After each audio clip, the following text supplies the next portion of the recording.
World Financial Group offers entrepreneurs from all backgrounds the opportunity to start their own business on a level playing field. Dr. Jana Woodhouse, receiving the WCM Wall Street Pioneer Award by the United Black Wall Street of America, Inc., is one of those entrepreneurs. I see WFG and TFA as a place where African Americans with an entrepreneurial mindset can flourish. And the bonus, we help families and serve the communities across the country. To learn more about us, go to worldfinancialgroup.com. We are the sons and daughters of the soul. We are resilient and forever forward-thinking. We ask for nothing else than the opportunity to live and to create the lives that we were meant to live. We want nothing but an equal chance at options and possibilities. The same possibilities and options to live out our potential as our fellow man. We want to be heard, understood, and expressive in our reality. We are the future. We are the creative. We are here.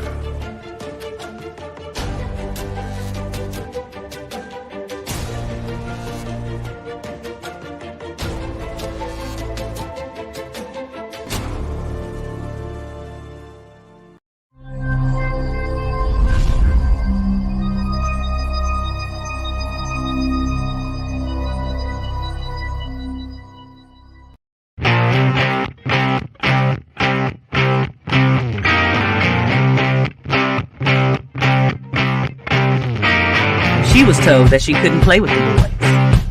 She was told that they were too big, too rough, too strong. She was told to give up her dreams and move on. She was told to just be pretty, be quiet, be a lady. She was told that women had to stay on their side of the court, stay in your lane. Playing and competing with men was insane. She was told that men and women would never be equal. Dreaming like that would only be linked to your mind, to your soul. She never listened. She knew that their thinking was old. She is magic. She is the definition of spirit. She is what champions are made of. She is now.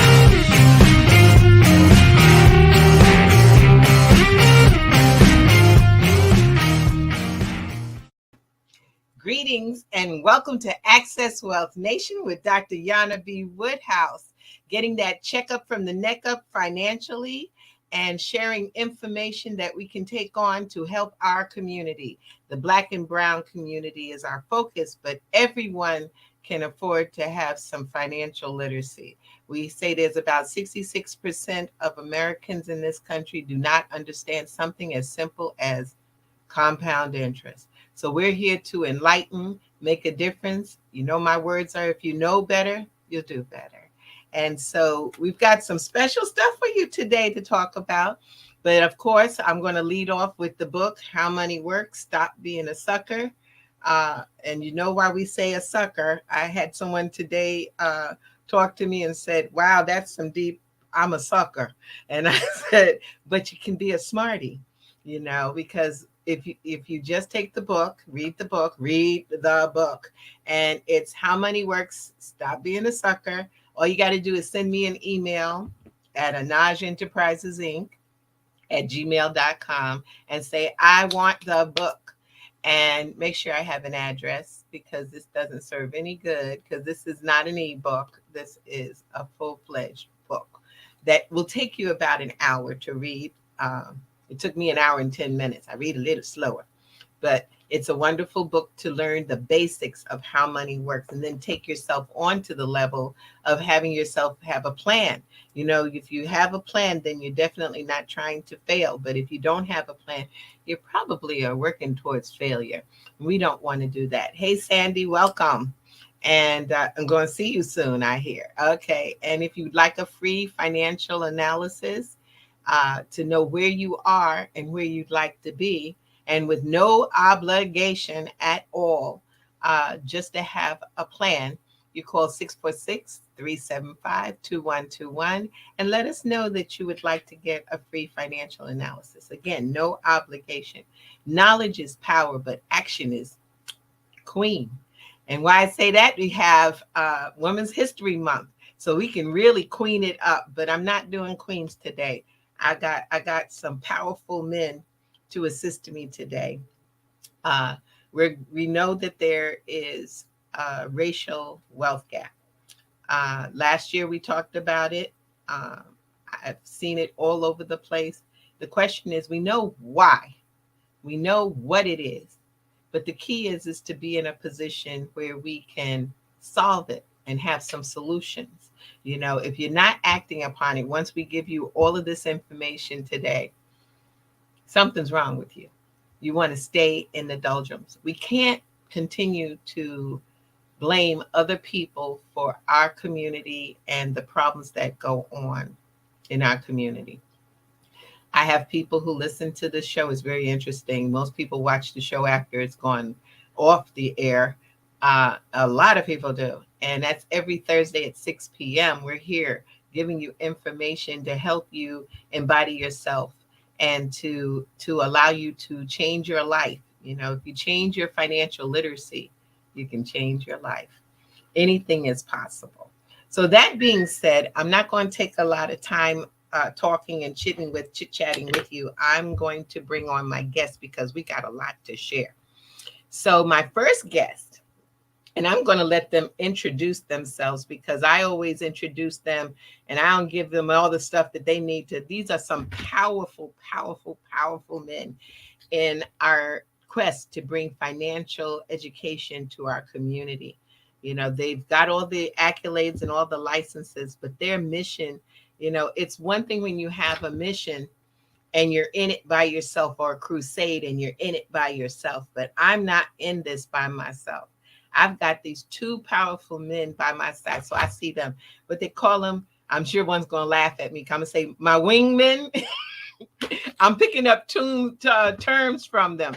But first I want to bring on my brother from another mother, Mr. Selwyn Farrell. Awesome.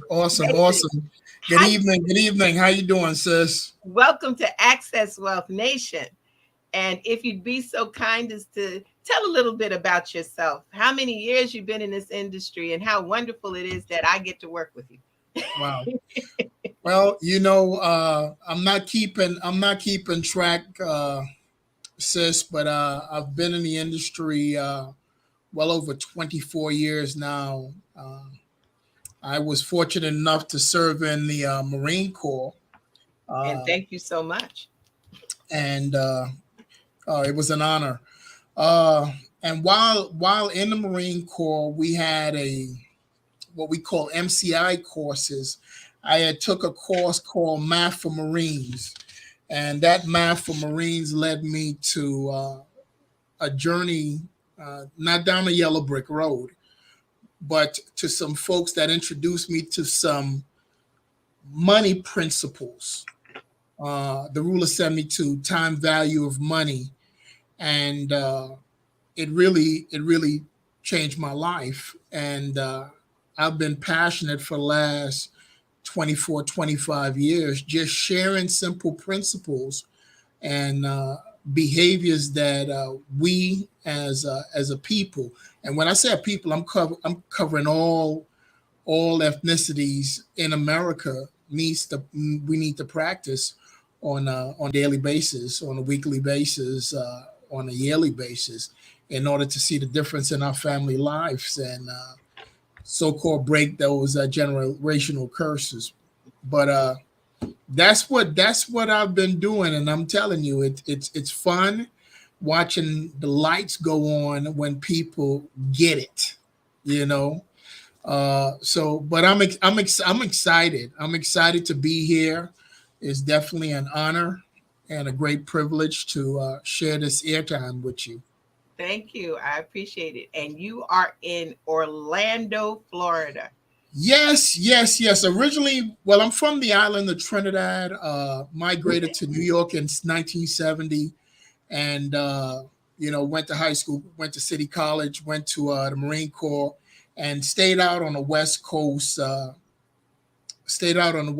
Until 2006, and then decided I needed to be in a place that had similar climate to the island. And the closest thing we had was Florida here in the States. So here I am, and I'm loving every moment of it. And every winter I do really think about you guys. Still love you guys, but I'm not pushing any snow blowers down here. So I'm Yeah, having a y'all don't blast. let me forget that. Yeah, I promise. I promise I won't. Promise I won't. Okay, brother. I am so thankful for having you here. And so my next guest is another brother from another mother. And a mother who is really, I counted, she hit the centennial, which I think is phenomenal, So he's got some strong blood in his veins. And so I'd like to introduce to Dr. James Wilkerson. There you go. Show in Florida. Yeah, got to represent. Rattlers, we strike, and strike again. And so James, just a little. Go ahead. Little bit about myself. Born and raised in Mississippi. Left as fast as I could. It wasn't burning when I left. I attended FAMU. Graduated with a degree in accounting. Spent 20 years flying airplanes with the Navy. Went all over the world. Saw a lot of things. Did a lot of things. While I was living in Hawaii, I worked on a master's degree. I have a master's degree with a concentration in taxes. My focus is to show people that they can have access to tax-free retirement strategies, something that the wealthy have been doing forever. When I moved to Tampa in 99, I attended the University of South Florida Certified Financial Planners Program. I completed the 2 years of coursework. I took the 2-day exam. I'm one of less than 85,000 certified financial planners in America. Now, I want you to get the magnitude of what I just said. There are less than 85,000 in America. Less than 2% look like me. And when you do the math that there are 350 million people in America, you could truly understand why I say I am one in a million. And so my mission, after sitting in the class, being the only person of color in the class with about 40 people, I determined I was going to be a snitch. Everything I learned about money, I was going to go tell to everybody who's willing to hear what we had to say. So my mission is to help 1 million people who are Black and brown get down with being millionaires. So that's my focus, and that's what I'm working diligently to do every day of my life. I love what I do. I have fun doing it. And obviously people can see that I'm the baby in the bunch when they hear your story, your years of experience, 7 years of experience. Here I am 17 years young in the business. So that's my story. I'm sticking to it. Thank you so much. You see what, audience, I'm telling you, it is a pleasure to work with these gentlemen. They keep me on point. They tell me about Florida. But anyway, you can have two homes, in different places, but they also are passionate, just like you hear every week from me about how I wanted to have some camaraderie to let y'all see that there are people out here who love and adore and want to change the scope of our economical situation in our communities, the Black and brown community. I'm not leaving anybody out. It's like there's another brother I have from another mother, is Sean Rochester, who said, we're not trying to boycott businesses. We just trying to stop people from boycotting our business. So that's being said, we all know that there is a serious racial wealth divide. And to let y'all know the magnitude of it is that if we've caught up to what other people, sometimes we call them vanilla folks, we sometimes call them the white folks, whatever. If we want to catch up to them, it would take 207 years to catch up. But to really paint the picture, not catch up economically to them when they get that 207 years back, to catch up to them now, where they are now. So we got a lot of work to do. And we need people who have that passion to make a difference and to create generational wealth. And so to do so tonight, we can talk about the problems. We know there's economic problems in our community. And we're going to cover these 7 basic problems that we are not addressing and not paying attention and don't know about, but also giving the solution. So we're going to start first with the financial education. Now, y'all got a choice who wants to chime in, but what is your thoughts about financial education and what can people do to become financially educated? Well, I'll go first. I'll let the baby of the bunch go last. Well, first, Dr. Yana, first of all, we understand the importance of just education. But when it comes to understanding how money works, I believe it's vitally important to the success of people in this country. And the earlier you know it, it should be taught in grade and high school, where some of the states are starting to mandate it because they're realizing that the country is not going to be in a position to even provide the entitlements that was once promised to our parents. So, to answer that question, the importance of it, it is vital for long-term survival when it comes to your finances. Folks need to be educated, and they've got to understand the numbers because the numbers tell an incredible story. People have to read important documents that they receive. Social Security's been warning us. They may be utilizing words as insolvency. We've got to get the memo. People have to understand that. I believe people are so caught up in things that they put this education on the back burner. And here we are. We're saying it's not a state of urgency, it's a state of emergency. So we have got to continue to ring the bell in every street in America and say, hey, come out. There's a message, you know. So that's my take. Go ahead. I got you. And James, I'm going to ask you this question is that we in our community have been really taught to shy away from the numbers. Math is like a foreign entity. People say that they don't know, they don't like math. I'm just the opposite, but they don't like math. And so how do they become financially literate if the words that are in, that language that Wall Street has that totally takes us away from us, so what do they do to become literate financially? The first thing we got to understand is if the blind lead the blind, they fall in a ditch. It's impossible for illiterate individuals to teach other people how to become literate. One of the most important aspects of what we do, as I said, once I found out what could be done, I said I was going to be a snitch. I was going to tell everybody. And so we have a tremendous responsibility to educate the masses with the information that we have been exposed to. Our responsibility is to make sure that everybody we come into contact with can speak the money language, because this financial cancer is plaguing America.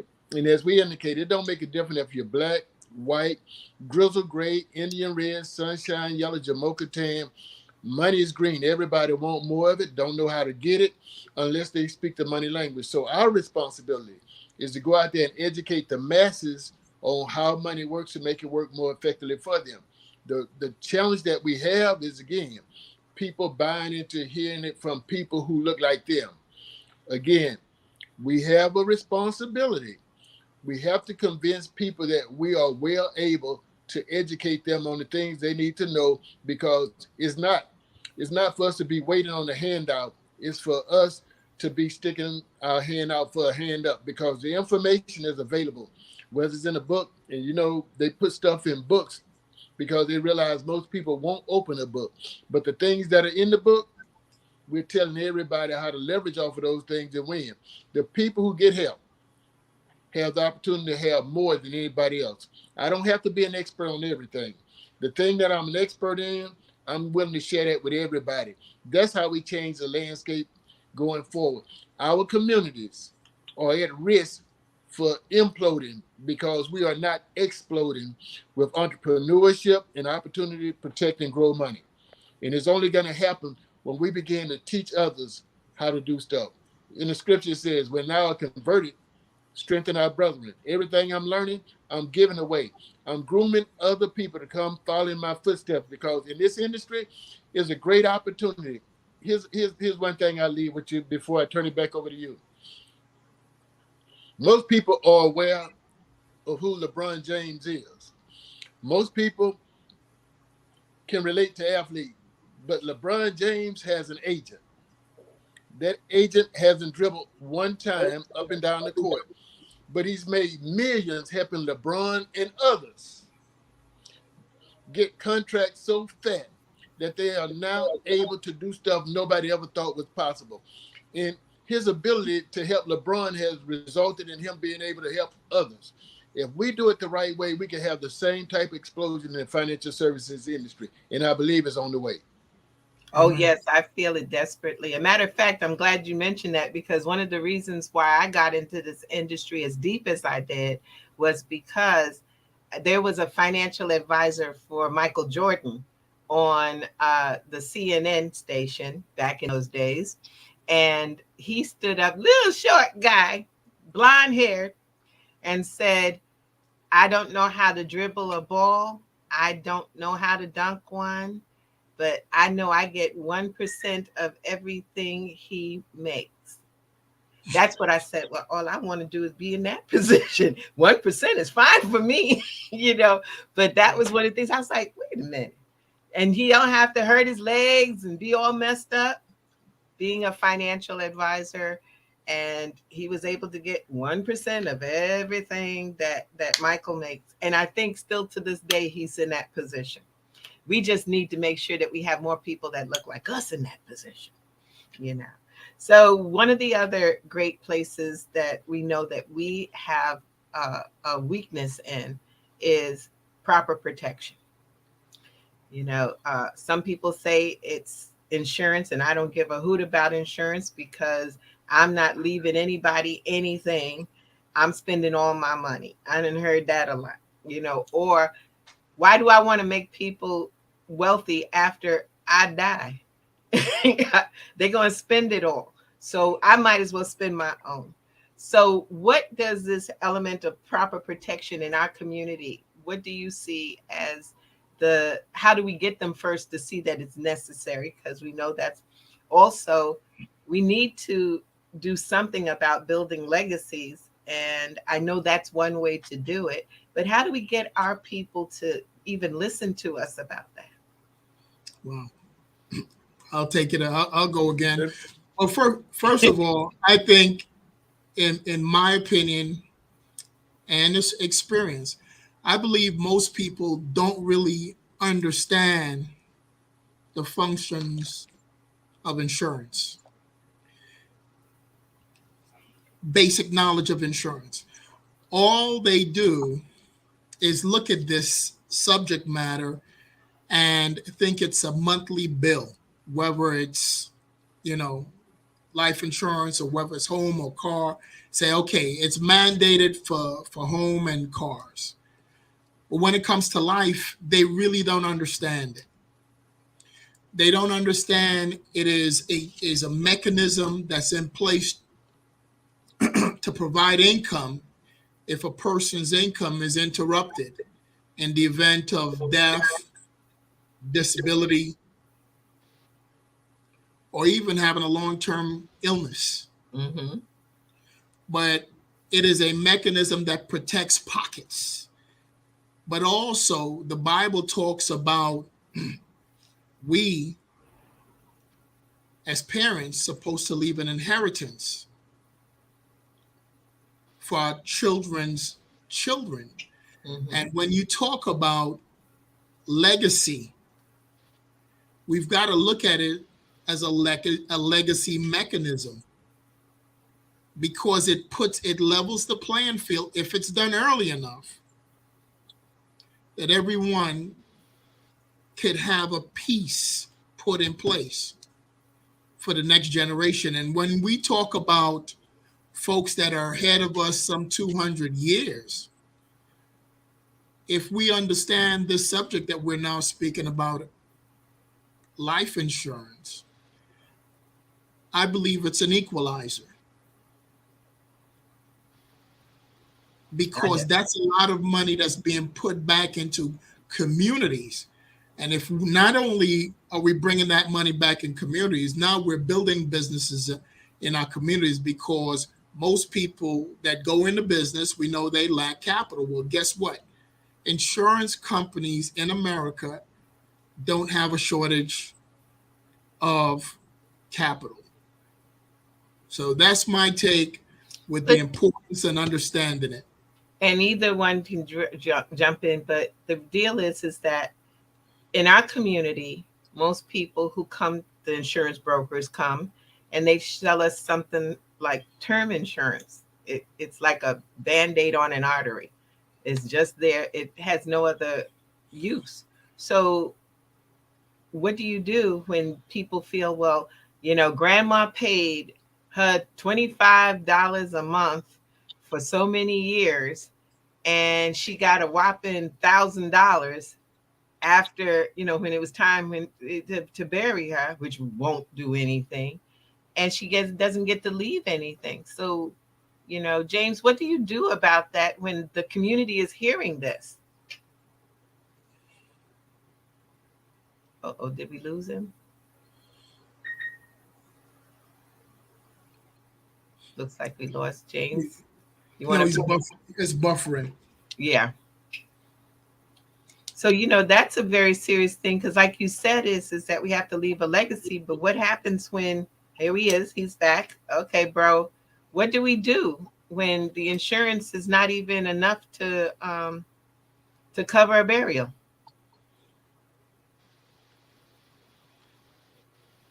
Can you hear me, James? Can you hear? I'm sorry, you broke up, ma'am. Okay. I So can the hardly hear question, you. yeah, the question was, we have people who are sold, these policies that they I'm only. having some difficulty hearing. I'm Okay. watching you also on Facebook. Oh, So okay. if if you if you are able to hear me, Yes. if you just give me a thumbs up, I'm good to go on my end.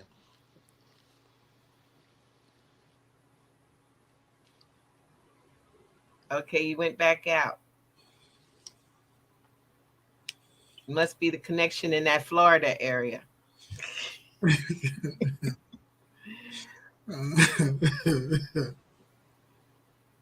So what do we do when, Selwyn, what do we do? We're out here, we're trying to tell people that they need to build a legacy. They go get somebody, sometimes they look like us, and they offer us uh, a policy that doesn't really build a legacy. I remember my auntie paid $4 a month, and she always said she was taken care of. She got this, and we found out that was $1,000 policy. You got people on the TV talking about Colonial. And I'm naming them. Yeah, they out there, and they say, "Oh, it's only like $9." But that's, if you read the little bit of tiny writing, it says that's only for $1,000 worth of coverage. Correct. you know Correct. and we also start to do insurance late in life. If I could have $1 for every person who came to me at the ripe old age of 60 and 70 years old and said, I need insurance, that's not the time. So what do we do about this to educate our folks to say, you got to do something early, or do it for your children? I know that's a big aspect of James's uh, program. Today's child, tomorrow millionaire. Today's child, tomorrow's millionaire. Go ahead, James. I keep having issues on this end, ma'am. I'm gonna try It's okay. another setup. I'm unfortunately not able to continue at this time. Oh, okay. Well, we'll hang in there and we'll have you back. Right. Right. But to answer your question, uh, first of all, folks need to be educated in the early stages of their life. It seems like a lot of folks in our communities enjoy purchasing things that are liabilities when they should be focused on investing in things that are assets. See, most folks don't understand that life insurance also is a wealth building tool for people that are living. But once again,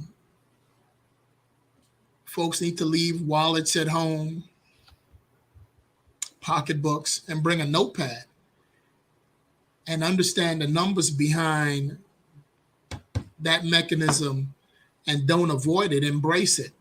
Don't just look at the aspect that you're trying to avoid, which is inevitable for everybody. I got you. Early learning. We've got early learning coalitions, early learnings.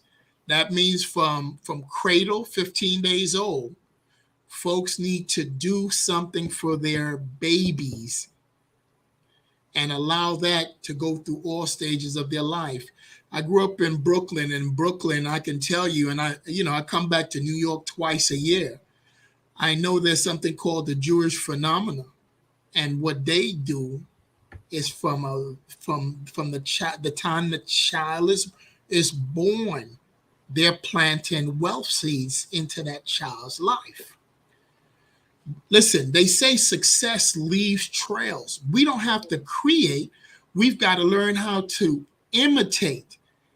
And there's sufficient people out here for us to imitate. All we're doing is modeling their habits. I mean, listen, as I said, I come back to New York twice a year prior to COVID. And I'm in Brooklyn. And I'm watching folks on Sabbath walk to the synagogue. And here's what I noticed.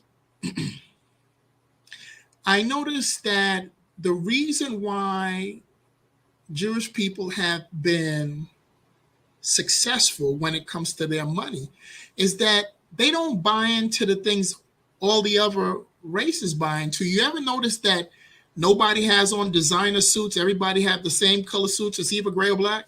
That's right. And they buy from themselves. Hello. Okay. So they understand that the things that you're wearing doesn't determine how wealthy you get. Mm-hmm. So we need to understand what we're spending our money on. And it's been you could call it a marketing brainwashing job on Madison Avenue or what have we, but we have got to get control of repositioning dollars that's been spent without having a second thought. Yeah, that's so true. Bro, this is so important. When I went to Tulsa, the biggest thing I got out of it as I walked those streets, there was 600 businesses in that area, predominantly because of the fact that segregation. If you don't want to serve me, no problem. I got my own. And they built that whole township up with 600 businesses. And the dollar took at least 3 to 5 years to come out of the community, which means everybody was buying and offering with each other. Now let's fast forward to 2022. And now it's 101 years later, and a dollar lasts less than 4 hours in our community. Wow. It's our consciousness. I'm amazed, like you said, is we got to reposition the money because they insult us. That H&M, I'd be over my dead body if I go in one of them. Denny's, but we forgive real quick. And instead of setting up our own businesses or going to our own businesses and supporting them, now we don't want to walk that far. I had one young person tell me, but the stuff is cheaper and it looks good. Okay, so it'll be more expensive and you still look good, but you just don't buy as much. Change your mind on money and change your mind even on life insurance. Like you mentioned something very powerful is that the life insurance is really not just death insurance, but it's living benefits of the life insurance. But no one told us this. But now we're out here telling you that you can do this. And then don't let it lapse. Keep it going because this is the legacy, which brings me to the next topic, which is our ability to create an emergency fund. You know how long our emergency fund has been? It's usually been Aunt Mabel. You know, you got no money, don't have any credit cards, go to Aunt Mabel. She'll help you, you know. And things changed as we got along, and then we, as years passed, and then we separated from each other. Like you named a few places you've been. You know, I'm a native New Yorker, and I'll probably never. Well, I'm gonna see what I do. I'm never. They say never, Right. but the thing is that how important is an emergency fund? Wow. Well, here's what I do know. Everyone is going to go through different seasons in their life. Mm-hmm. And to think that it's not going to rain and not have an umbrella during the calendar year it's really it's silly. It's silly. People need to understand that there's basic principles and that having fun, some people call it a rainy day fund, but they know life happens. These things are unexpected and they show up without giving you a 3-day notice or a 30-day notice. So why go through series of stresses in your life when you could reduce or even mitigate it in some cases by setting aside a little bit here over a long period of time? Listen, uh, if you own a car, we know maintenance is going to be required. That's right. If you own a pair of shoes and you walk in those shoes, you know you have to go to the shoe repair shop or get a pair of shoes. That's right. You don't wait until your foot is telling you the flavor of the concrete. No, you start. So I guess one of the challenges for me when I look at folks is that, are we awake? You talked about awareness. Are we awake?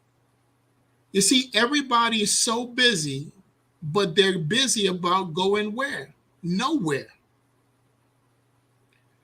So, having that 6 months, 12 months set aside, I believe it became more obvious of the importance of it during COVID. Sure did. They were reporting the average person could not afford a $400 emergency, but they're Nope. getting refund checks. Everybody's got these huge TVs. They've got the latest gadgets. I mean, Apple is just loving it. They've got the 1, the 2, the 3, the 4. They're up to 13 now. That's right. But you have nothing to show for it. You've got something that's depreciating or non-existent. I have one of my clients that has grown his wealth. He's been my client for my 35 years in this business. And I just convinced him to get out of that flip phone. Okay. My man. Because he was like, what do I need this for? I need to call my wife and my daughter, and anything else I can walk and wait, but he has himself set up his retirement. I was so proud to walk with him and go to his final retirement review. And he had so much money put away that the guy that was sitting there doing it, he said, I'm not sure I can advise you because you've done everything. Then he went and pointed to me. He said, see that lady?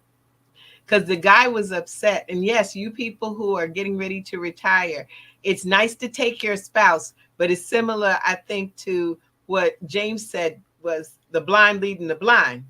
Right. So if you can, take your financial advisor or someone who really not what is it? Bob the elevator man. Don't take him with you.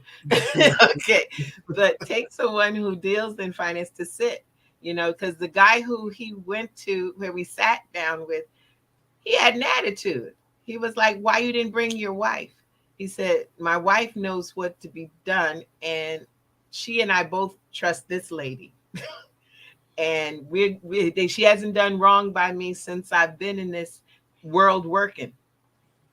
So sometimes you got to step and do the right thing, and an emergency fund is so important.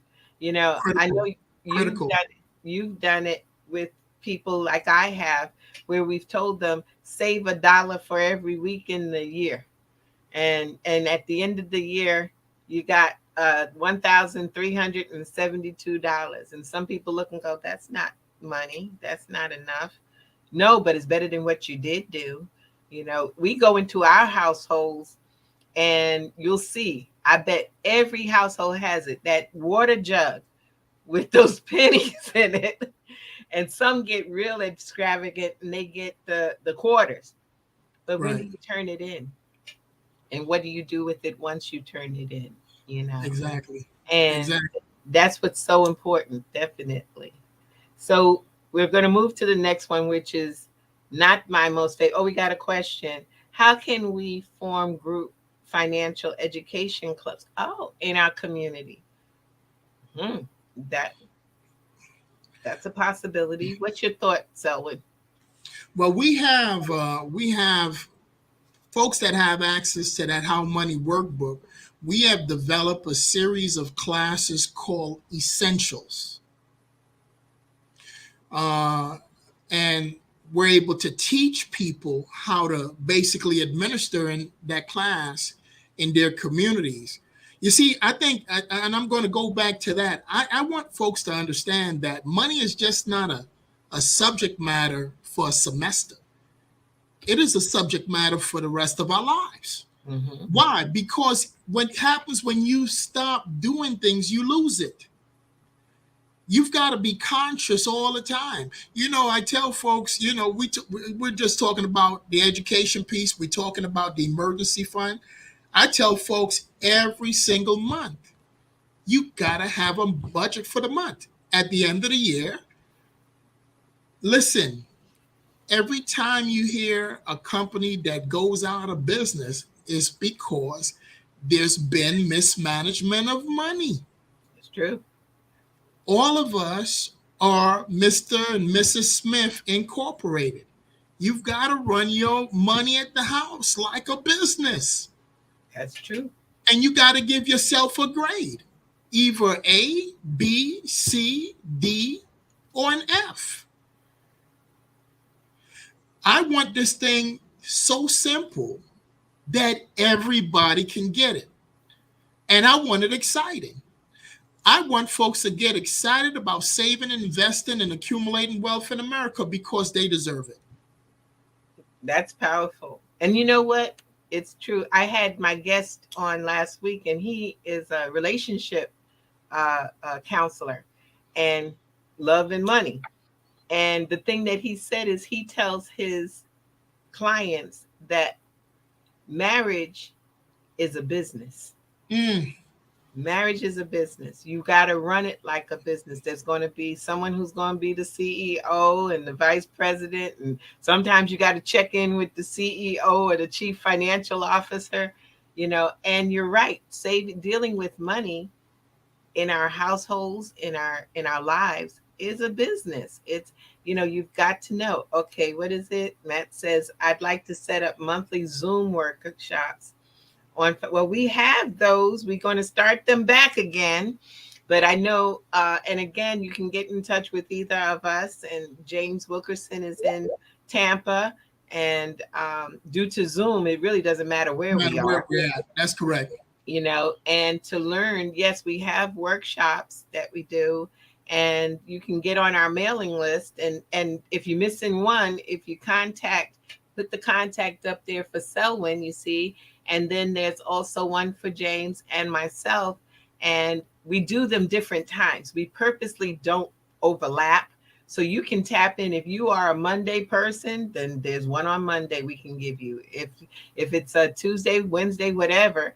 And then you can catch the same type of information. You have to meet us halfway. We come out with the information. You meet us, and we'll be able to assist you. So definitely take down the information, and we will definitely let you know our schedules, of when we're doing events, because this is what we have to do in these days. I know we won't get through all of the money milestones, but, it's something that, and we can have a general, because I said I wanted to talk about this, was that there was a rapper, and I, for one reason, refused to remember his name. And he got a weird, let's see, where is it? He got caught a few years ago, I believe, but it's come back up that he told the story of how to really save money. And it's unfortunate that it takes a, a rapper, a movie star, an entertainer to get our folks to listen, you know. But his thing was, here it is. He's the name is Waka. Lord knows. Waka Flocka. Waka Somebody. Flocka Flame. Mm, I'm going to change my name. I'm going to say Jana Jolly. Just I gotta find a way for money because I gotta say money, but but Waka Flocka Flame, and he almost spilled the beans on private trust and structure. You know, they talk about the letter, which was the Willie Lynch letter, that said that we to teach us not to trust. So if we're taught not to trust, we can't get a trust, you know, because we ain't trusting nobody and don't understand the rules, which means that's the most powerful piece out here in the financial service industry is to have a trust. You know, though I don't want to talk about him, number 45, I ain't going to say his name. Uh, he had said it so well when he said that I don't evade taxes. I just use the tax system in my for my benefit. You correct. know, the power of how a trust works. And that's part of the legacy. And the reason why I say that is something you said that we build the legacy, but we also have to be careful because we leave this money. And I just had a client that almost drove me into an early grave trying to get this money that her husband left her.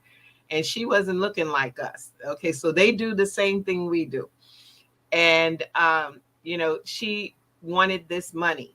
And I said, if he had put together a trust, he could have spoken from the grave and said, you can't get this money unless you do XYZ. Or like the Kennedys, their trust is set up that they must do community service or they don't get the money, you know. And I have a client of mine who has a trust. She was so brilliant to listen to me. And she said with her trust, she did not want to leave a dime to her children. She says it's too late for them. They can't, they're not ready. She left the money. She's leaving the money to the grandchildren. But for them to get the money, they must have a certificate of higher learning. So it doesn't have to be a college degree, but they can have a vocational degree. But also they have to sit with a financial advisor. Good advice. Incredible advice. I think it's not good enough to leave money or wealth to your children. You've got to leave some stipulations. You've got to leave instructions. Because if they're not educated, they're going to mismanage resources that they didn't work hard for. And I think the challenge is when you see folks that are not educated about money and they're just given, they squander it. That is so true. I have examples after examples. When I first got in the industry, I didn't know a lot about the elements of life insurance because I was studying all the stocks and bonds and things like that. But I wrote a policy for a client. And that's why today I'm not the most happiest person when it comes to accidental death, because he was on the Major Deegan, he got hit, it turned around, and we had $1 million of life insurance, but we also put a double indemnity on it. So through an accident, he would get paid $2 million, only to find out that the insurance company decided that he didn't die from an accident. He died from the heart attack. As the car was coming at him, he had a heart attack, and that's what killed him. And I was like, okay, we know. That was my lesson early, that they're not necessarily, that's why they give it away all the time. You see every bank, sign up for accidental death. Well, you got to die from the accident. Well, everybody dies from a heart attack. Your heart stops, you know, but you got to be aware that you might not get that, but you get something else. But in respects to it, why I told this story is his son inherited that $1 million. And for the longest, he thought, because we had it invested, he thought he had to come through me to get it. I went on vacation. He found out that he didn't have to have me to get that money out.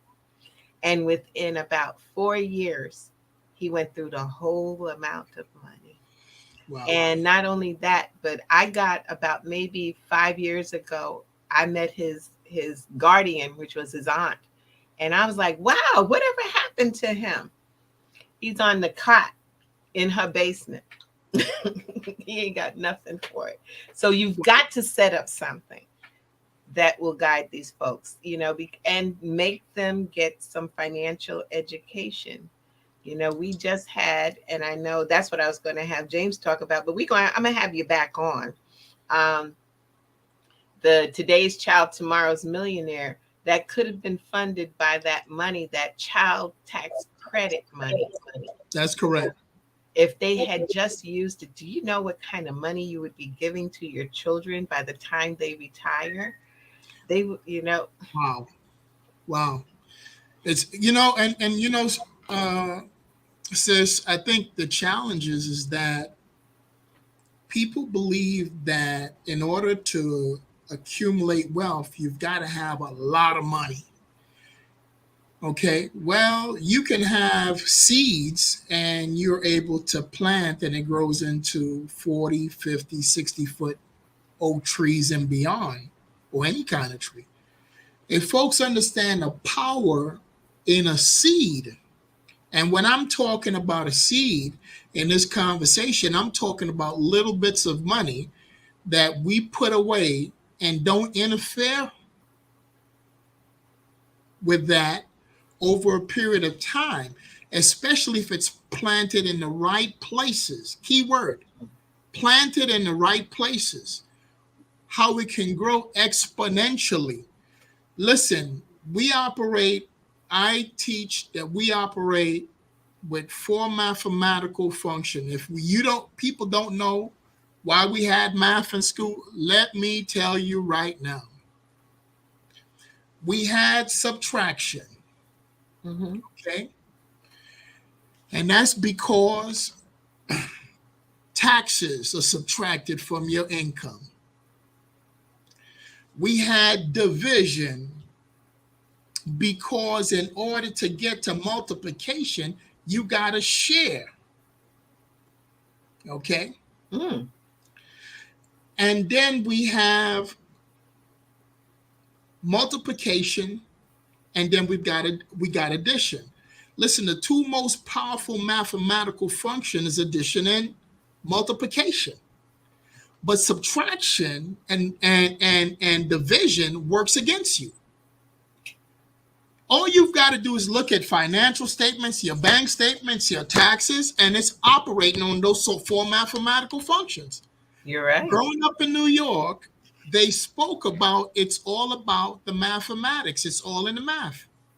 We're talking about not a word game, but it's a number game. Mm-hmm. Everybody has 40 years, 40 quarters that they need to accomplish, 40 years of your working life. The first 25 years, we call those your learning years.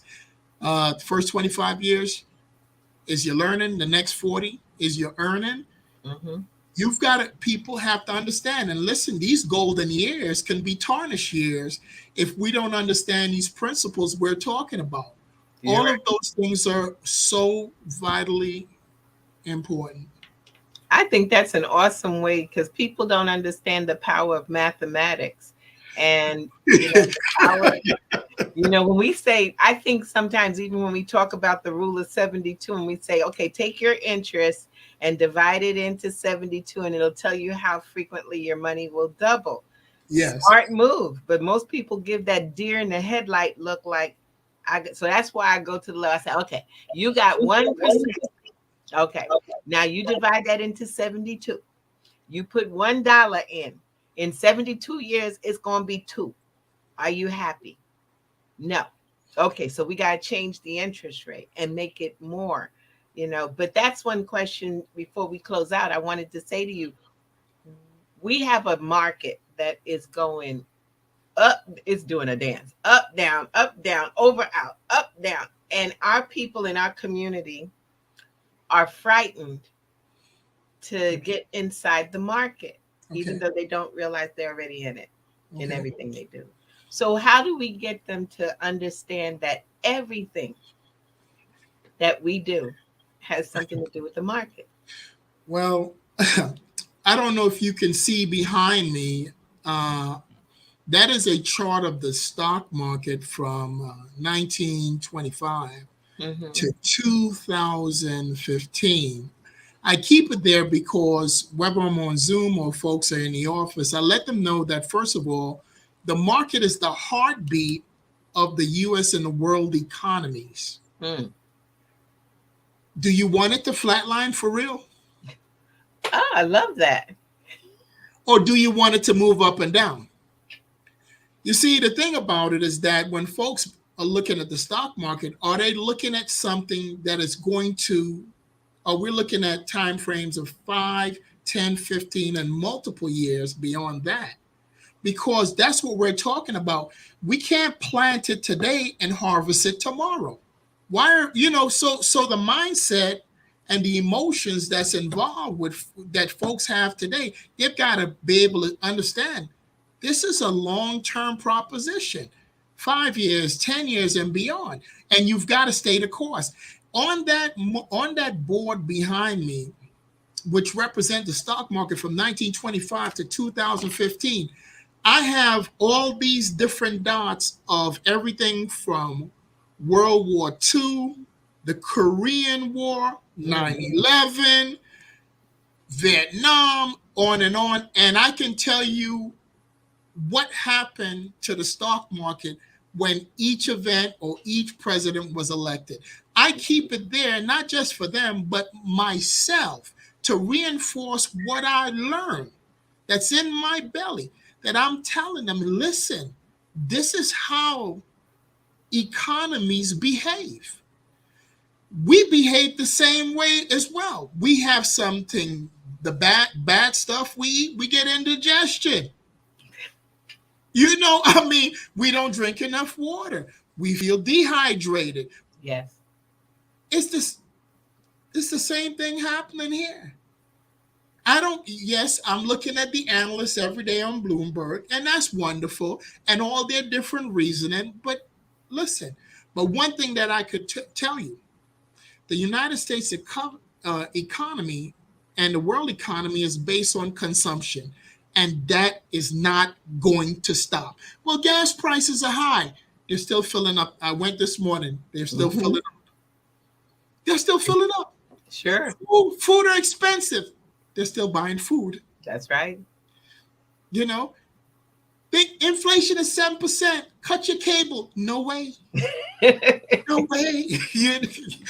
So listen, I think folks need to understand the education that we are providing is it's not saying stop living. We're saying you can live fruitfully and abundantly if you start practicing certain behaviors and implement certain mechanisms in place, because it makes sense if you're going to run this race correctly. And the last thing that I'm going to say before I give you, folks need to pay attention to what's in their lane. Stop looking to the left and right and what everybody else is doing or driving. Focus on what's in your lane. Where are you going? Where do you need to go? Uh-huh. That is perfect. Bro, this is a perfect thing to end on. I do want to say I want to have y'all back because, like you said, what they say, my wingmen hanging with you and sharing. And that's the East Coast, but we travel across to the West Coast too. Yes, so we yes, have no boundaries, but we look like you. We sound like you. We are a part of you. And so therefore you need to talk to us. We don't turn down whether you can save $10 a month to 10 million. Talk to us. And get in touch. You saw the links that are there. If you want to hear our programs of the classes we do, just reach out to us, and let's make a difference in our life. Selwyn, I want to thank you so much for being on Access. Thanks for having me. Thanks for having me, sis. Yes, and we got a lot to do. I feel it. We're doing it. We do. We really do. And we understand that because we understand the numbers. Folks need to understand, sit down and have a conversation with us and get the memo. That's so true. So you have a good night. Thanks again. All right, sis. And so to the audience, you're having another evening with your checkup from the neck up with Dr. Jana B. Woodhouse. And I had my guests, Selwyn Farrell and James Wilkerson on. And we're going to keep on going and keep on making it happen. And you'll just keep joining us for our crusade and share it. Let everyone know what we're doing. And everybody have a good night and be blessed. Amen. Take care.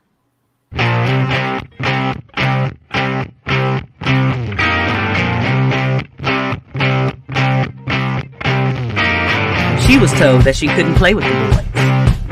She was told that they were too big, too rough, too strong. She was told to give up her dreams and move on. She was told to just be pretty, be quiet, be a lady. She was told that women had to stay on their side of the court, stay in your lane. Playing and competing with men was insane. She was told that men and women would never be equal. Dreaming like that would only be linked to your mind, to your soul. She never listened. She knew that their thinking was old. She is magic. She is the definition of spirit. She is what champions are made of. She is magic.